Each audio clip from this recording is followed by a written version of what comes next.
when the movie first came out, we didn't know, we thought it would do all right because there were projections and whatnot, but it wasn't until we went out opening night and saw the crowds and started to see the numbers coming in from all around the country that people were embracing the film. They liked it.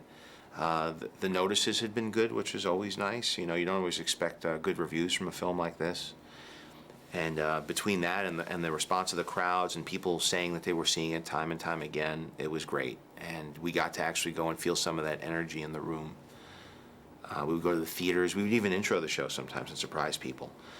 And we knew that, well, first of all, we knew Robert was now back as a movie star, which was exciting because this was a bit of an odyssey for him, getting back into a position where he could actually make movies like this and surpass what he used to be before he hit his rough patch there.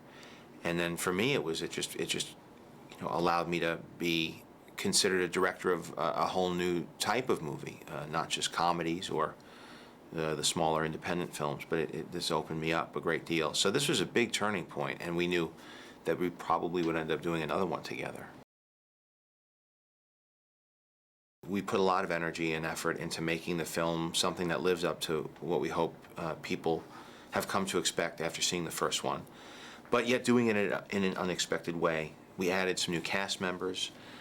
We have a much stronger villain storyline, as sequels to superhero movies often do. And we got a great cast that we added, Mickey Rourke, Don Cheadle, Scarlett Johansson, and of course there's Nick Fury now. Sam Jackson is actually part of the main film, not just after the credit bonus Easter egg scene. And so all of this informs the reality of the world, and that world then expands to other Marvel films like Thor coming out next year, and Captain America, and then later Avengers, and then maybe after that Iron Man 3. So there's a lot of responsibility on this movie, but first and foremost, the responsibility is to the audience that likes the first film. I really hope that they like what we did here. I do. I'm really happy with the way it came out, but we're definitely doing a lot of non-standard things. We're not going the obvious route with the sequel, and I hope that our audience appreciates that. The basic story of Iron Man 2 is we pick up 6 months after the first film leaves off. The last moment of the film was him saying, "I am Iron Man," so he's declaring his identity, which opens up a whole new set of opportunities and problems for us as filmmakers, and for Tony for that matter, because now he went from being one of the most famous guys in the world to, probably one of the most famous people in history. He's a superhero and a billionaire and a genius and a futurist and a scientist, and somebody who's occupies a very important position at the nexus of world politics and the economy at this very trying time in our history. And his appearance on the scene as Iron Man has provided peace around the world. He served to stabilize everything just by his mere presence.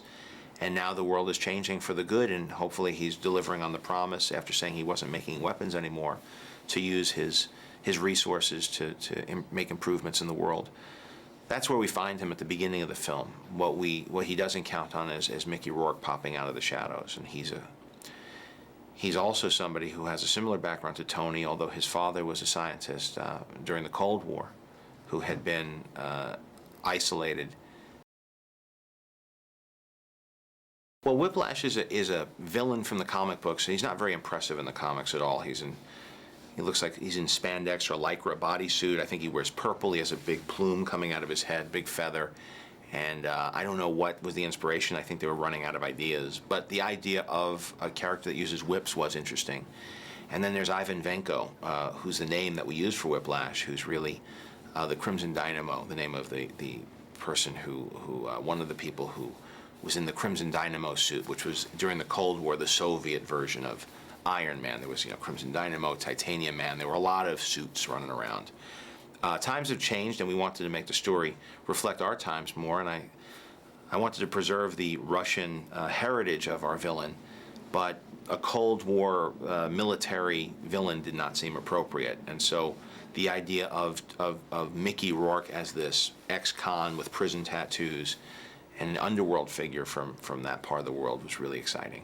And that his father may have been part of a scientific program and had known Howard Stark, Tony's father, and felt betrayed by him, felt like a good way to create a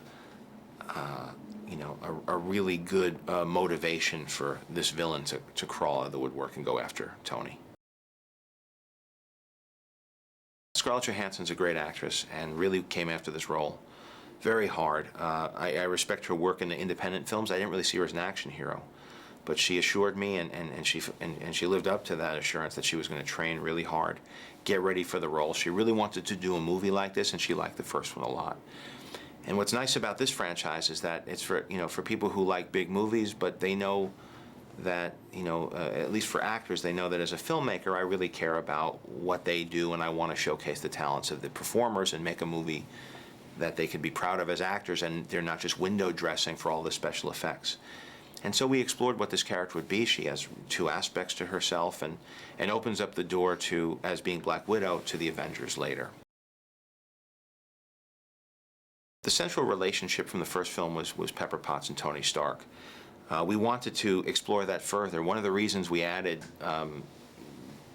Scarlett Johansson to that was to disrupt that dynamic, because there's a little bit of a moonlighting thing going on there. There's clearly a lot of passion between the two of them, a bit of unrequited affection that they both feel for one another, and either because of their own emotional shortcomings, or the taboo of working with somebody that you're involved with intimately, they never fulfill and consummate that relationship.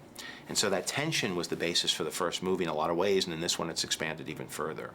And so playing with the closeness and distance between those two characters was really compelling for me. Yeah, it's great to have a pantheon of heroes and suits and technology. Our in was always technology. We never, I know with Thor they're exploring the supernatural and things like that, but in the world of Iron Man so far it's always been the real world with the technology exaggerated a bit. And War Machine is the personification of the exaggeration of technology. We put every weapon that we can fit on the suit on the suit. It is verging on the ridiculous, but how to make something that ridiculous look real, and him side by side.